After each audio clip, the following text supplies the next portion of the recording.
Salamat, Martin Romualdez. Pumayat si Inday Sara. Ang sarili natin. Ano bang nagawa ng tao na ito? Nangako siya, sorry ma'am, paano ko ba sabihin ito? Hindi, ganito. Tulad na lang na magkaibang tao kami ni Pangulong Rodrigo Duterte. Si Pangulong Rodrigo Duterte ay hindi si Inday Sara Duterte. Si Bongbong Marcos ay hindi si Amy Marcos. Noong October 2023, pumunta ako sa kanya. Sabi ko sa kanya, pwede mo ba akong tulungan? Kailangan ko kausapin ang Pangulo. Kasi nakikita ko sa mga plano nila at nabasa ko sa mga plano nila, meron silang ipa-file na impeachment na kaso. So sinamahan niya ako. Ito yung araw bago umalis si dating Pangulong, si Pangulong Bongbong Marcos.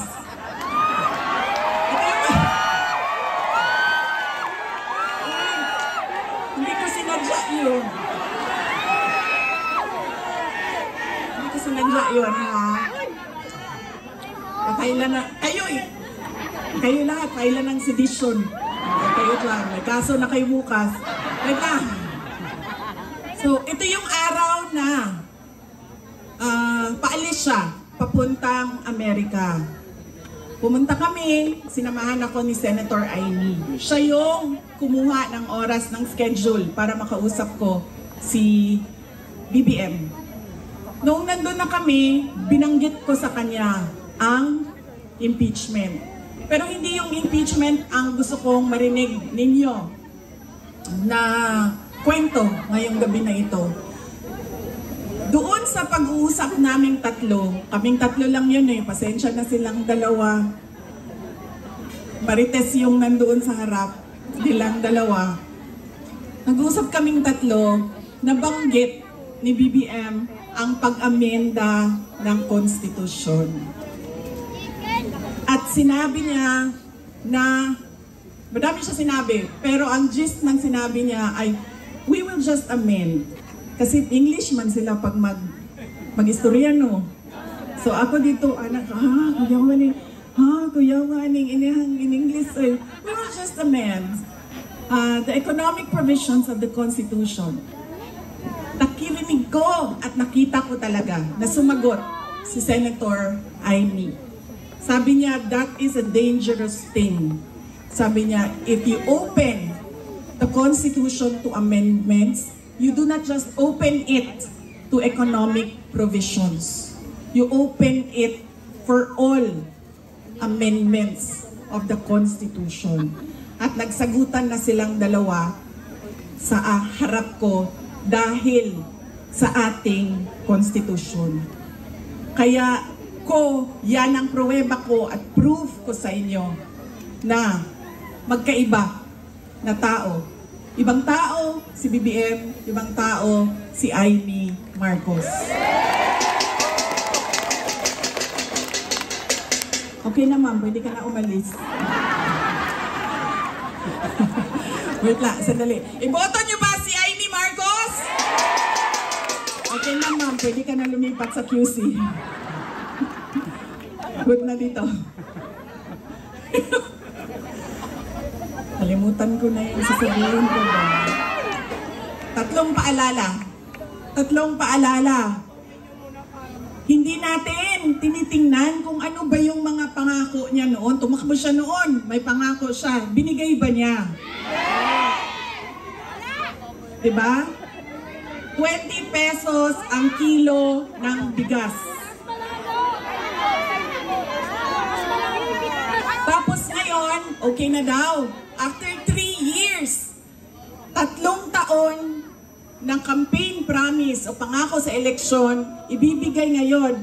Pero ibibigay lang sa Visayas. Para bang hindi kayo nagugutom dito sa syudad ng Maynila. At parang hindi nagkukulang ang pera ninyo pambili ng pagkain. Kaya dapat tinitingnan tinitingnan natin. Sumayaw, oo. Kumanta, oo. Bakit hindi? Pero tinitingnan natin. Ano ba ang pangako? Binigay ba o hindi? Bakit hindi binigay ang pangako? Dahil nagsinungaling? O dahil hindi talaga maibigay? Diba? Yan yung unang. Lagi na lang tayo bangag. Sorry, ma'am. Nampupudol. I'm sorry, ma'am. Kasi naman sabi ko, okay lang.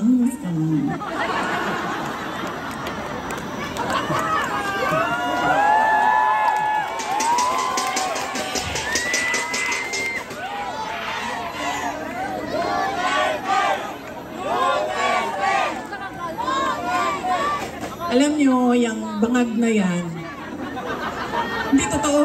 Hindi naman ako kasi tumawa dahil tinawag siyang bangag. Andun ka din, di ba? Hindi ako, kasi sa Bisaya, ang bangag, di ba? Bangag, bangagan, bangag. Oo.